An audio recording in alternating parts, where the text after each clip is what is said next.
ध्यान के लिए हम करें क्या? यही शायद तुमने पूछना चाहा कि ध्यान क्या है, कैसे करें। ध्यान के लिए हम इतना ही कर सकते हैं कि अपने को शिथिल करें, दौड़ धाप से थोड़ी देर के लिए रुक जाएं, घड़ी भर को 24 घंटे में सब आपाधापी छोड़ दें। लेके तकिया निकल गए, लेट गए लान पर, टिक गए वृक्ष के साथ, आंखें बंद कर ली, पहुंच गए नदी तट पर, लेट गए रेत में, सुनने लगे नदी की कलकल। मंदिर मस्जिद जाने को मैं कह ही नहीं रहा हूं, क्योंकि पत्थरों में कहां ध्यान। तुम जीवंत प्रकृति को खोजो। इसलिए बुद्ध ने अपने शिष्यों को कहा, जंगल चले जाओ, वहां प्रकृति नाचती चारों तरफ।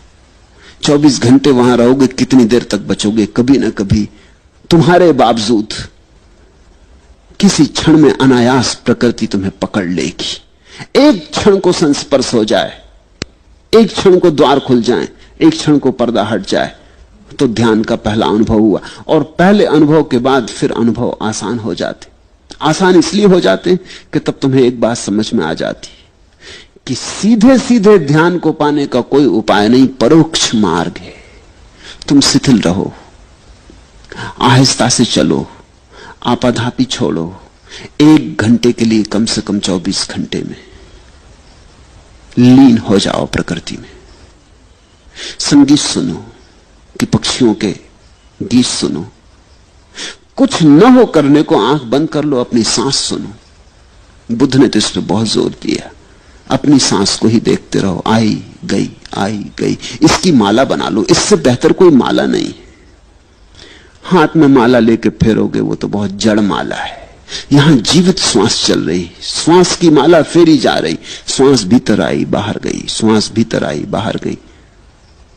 ये जो भीतर चक्र चल रहा है मंडल श्वास का, इसको ही देखते रहो शांत मौन से। इस पर ही टकटकी बांधे रहो और तुम हैरान हो जाओगे। किसी बहुमूल्य मुहूर्त में कभी ताल बैठ जाता है, अचानक सब एक हो जाता है। तुम मिट गए, संसार मिट गया। पहले पहल तो क्षण भर को ऐसी झलकें आएंगी, खो जाएंगी। जब खो जाएं तो फिर उनकी तीव्रता से आकांक्षा मत करना, अन्यथा वे कभी ना आएंगी। जब खो जाएं तो कहना ठीक, अब जब फिर दोबारा आएंगे फिर भोगेंगे। मगर उनके आने के लिए द्वार दरवाजे खुले रखना।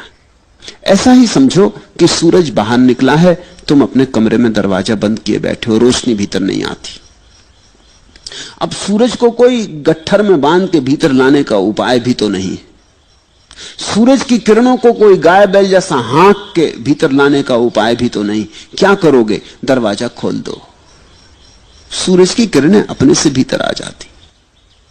कभी कभी रात होगी और नहीं आएंगी क्योंकि सूरज नहीं है।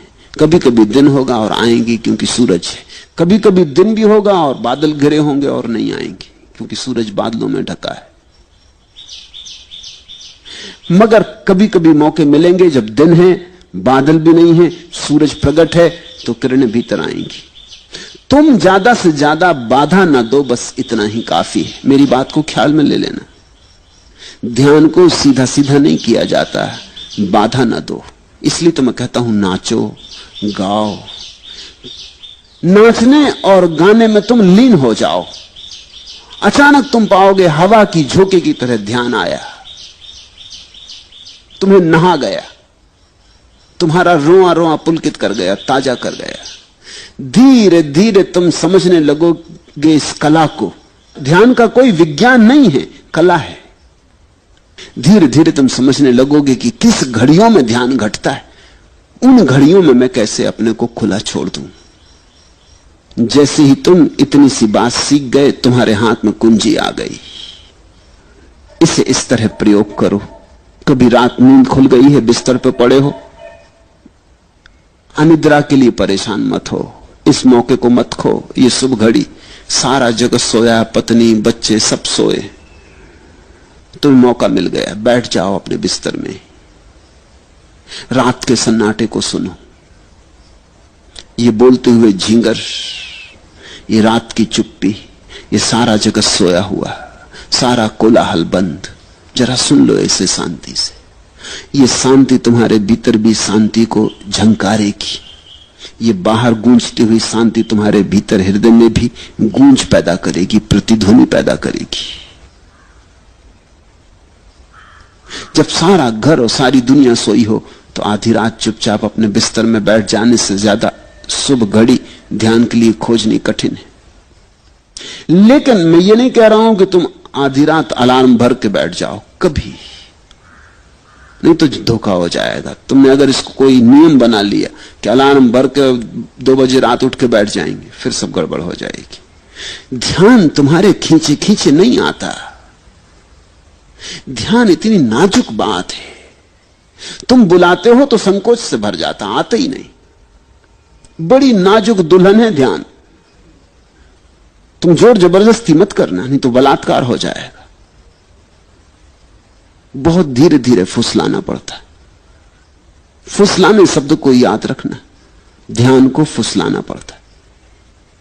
फिर 24 घंटे में कभी भी हो सकता है, लेकिन ख्याल यही रखना कि फुसलाना है, आयोजन नहीं करना। नहीं तो लोग हैं कि रोज 5 बजे उठाए और बैठ गए ध्यान करने, जड़ की तरह, यंत्रवत, मशीन की तरह।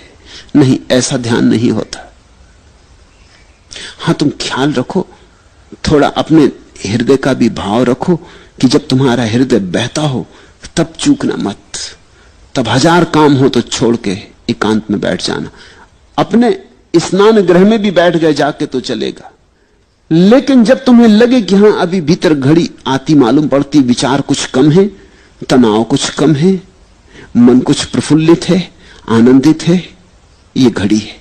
लोग अक्सर उल्टा करते, जब उनका मन दुखी होता तब ध्यान करते। लोग दुख में भगवान को याद करते।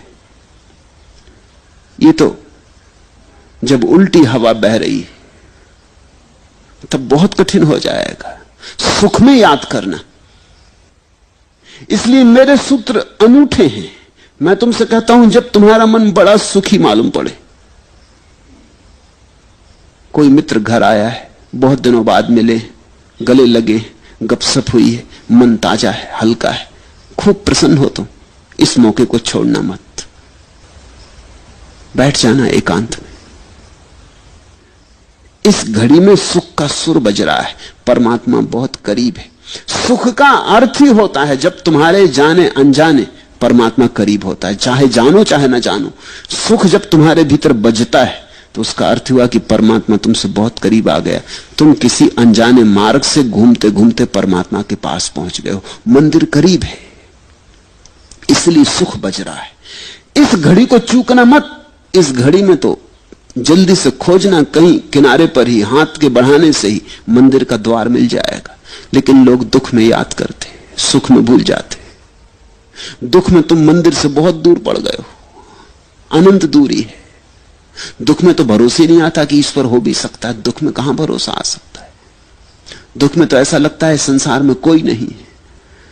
दुख में तो ऐसा लगता है कि ये कोई शैतान चला रहा है संसार को, कोई दुष्ट। दुख में तो ऐसा लगता है कि समाप्त कर लो अपने को। न कोई कृतज्ञता, न कोई धन्यवाद का भाव उठता। दुख में कैसे उठे? लेकिन लोग दुख में मंदिर जाते, मस्जिद जाते, भगवान को याद करते, प्रार्थना करते और सुख में भूल जाते। और मैं तुमसे कहता हूं, सुख में ही घटता है। सुख के क्षण में ही तुम करीब से करीब होते हो। उस समय सरक जाना, उस समय लेट जाना जमीन पर, साष्टांग रख देना सिर भूमि पर, ठंडी गीली लान पर लेट जाना, आंख बंद कर लेना। उस क्षण सोच लेना अपने को कि मिल रहे पृथ्वी के साथ, एक हो रहे पृथ्वी के साथ। और तुम पाओगे कभी कभी आ जाती लहर, तरंग की तरह तुम्हारे भीतर प्राणों में कुछ कब जाता, कोई नई बीन बजती। धीरे धीरे पहचान हो जाएगी और धीरे धीरे तुम्हें कला आ जाएगी। तुम धीरे धीरे पहचानने लगोगी कि कब इसके होने के क्षण होते, कैसी दशा होती तुम्हारी जब ये निकटता में घट जाती है बात, और कैसी दशा होती तुम्हारी जब ये मुश्किल होती है बात। फिर तुम पहचान पे पड़ जाओगे। तुम्हारी आत्मविज्ञा, तुम्हारा प्रतिभिज्ञा, तुम्हारी पहचान धीरे धीरे साफ होने लगेगी। पहले तो अंधेरे में टटोलने जैसा है, मगर ध्यान घटता है, और कभी कभी तो उन लोगों को भी घटता है जिन्होंने ध्यान के संबंध में कुछ सोचा ही नहीं। अधार्मिकों को भी घटता है, क्योंकि ध्यान की कोई शर्त ही नहीं है। छोटे बच्चों को घट जाता है, छोटे बच्चों को ज्यादा घट जाता है जब बजाय बड़ों के। तितली के पीछे भाग रहा बच्चा, सुबह का सूरज निकला, भागा जा रहा तितली के पीछे, सब भूल जाता है, तितली ही सब हो गई, उसे याद ही नहीं रहती, खुद भी तितली जैसा उड़ा जा रहा। उस घड़ी ध्यान की झलक मिल जाती। लोग जीवन भर याद करते हैं कि बचपन में बड़ा सुख था। किस सुख की याद है ये? क्या तुम सोचते हो बचपन में तुम्हारे पास बहुत धन था?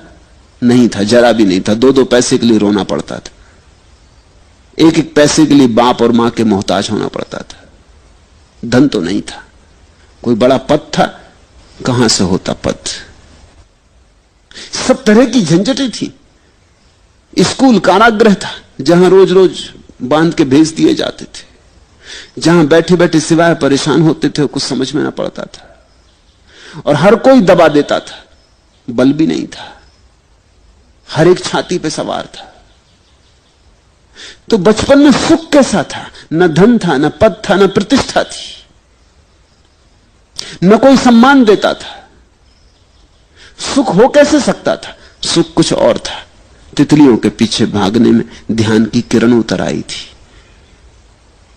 सागर के किनारे शंख सी बीनने में परम आनंद का क्षण उतरा था। कंकड़ पत्थर बीन लाए थे और समझे थे कि हीरे ले आए, और किस चाल से मस्त होकर आए थे। कुछ भी न था हाथ में, लेकिन कुछ ध्यान की सुविधा थी। मेरे देखे बचपन में ध्यान के अतिरिक्त और कोई सुख नहीं है। तुम भूल गए हो, तुम्हें इतनी भर याद रही कि बड़ा सुख था। अगर तुमसे कोई पूछे कि बताओ क्या क्या सुख था, तो तुम मुश्किल में पड़ोगे। और ध्यान की तो तुम्हें याद ही नहीं, ध्यान शब्द ही अपरिचित हो गया है। बच्चे को ऐसा पता भी नहीं था कि यह ध्यान है, पर पता होने से क्या होता है? तुम्हें पता हो कि सोना है या नहीं, इससे क्या होता है? सोना सोना है। जैसे जैसे तुम बड़े होते गए वैसे वैसे ध्यान छूटता गया, क्योंकि तुम विचारों में ज्यादा पड़ते गए। विचार का शिक्षण दिया गया है, स्कूल, कॉलेज, यूनिवर्सिटी सब विचार सिखाते। अभी तक मनुष्य जाति का ऐसा अभागापन है कि कोई विश्वविद्यालय ध्यान नहीं सिखाता। विचार, धीरे धीरे तुम विचार से भरते गए, चिंताएं चिंताएं। तुम चूक ही गए वो छोटे छोटे क्षण जब पर्दा हट जाता था, अपने से हट जाता था। तुमने देखा बच्चे कैसे प्रमुदित मालूम होते हैं, छोटे छोटे बच्चे जिनके पास कुछ भी नहीं है, कोई कारण नहीं प्रसन्न होने का, अकारण प्रसन्न है। वो अकारण प्रसन्नता ध्यान है। देखा एक छोटा बच्चा अपने झूले में पड़ा है, कुछ नहीं चूसने को अंगूठा चूस रहा है, और कैसा प्रसन्न मालूम होता है। ऐसा प्रसन्न मालूम होता है कि सिकंदर भी ना रहा होगा प्रसन्न, अकबर और अशोक भी ना रहे होंगे ऐसे प्रसन्न, बड़े से बड़े साम्राज्य के मालिक ऐसे प्रसन्न ना रहे होंगे। इसके पास कुछ भी नहीं, या तो अपने हाथ का या पैर का अंगूठा डाले चूस रहा, लेकिन कुछ घट रहा है। अभी पर्दा खुला ही है, अभी विचार उठते ही नहीं, अभी भीतर की बीन बज रही है। मां बाप, परिवार, समाज, स्कूल बंद कर देते हैं, पर्दे को डाल देते, ऐसा डाल देते हैं कि तुम भूल ही जाते हो कि यहां द्वार है, तुम समझने लगते दीवार है। ध्यान का अर्थ है इस पर्दे को हटाना, और इसे अनायास होने दो, इसे कभी कभी तुम्हें पकड़ लेने दो। और जब तुम्हें यह तरंग पकड़े तो लाख काम छोड़ के बैठ जाना, क्योंकि इससे बहुमूल्य कोई और काम ही नहीं। रात हो कि दिन, सुबह हो कि सांझ, फिर मत देखना। कुछ चूकोगे नहीं तुम, कुछ खोएगा नहीं, और अपूर्व होगी तुम्हारी संपदा फिर। और ये संपदा तुम्हारे भीतर पड़ी है, बस पर्दा हटाने की बात है। ध्यान क्या है? ध्यान भीतर पड़े पर्दे को हटाना है।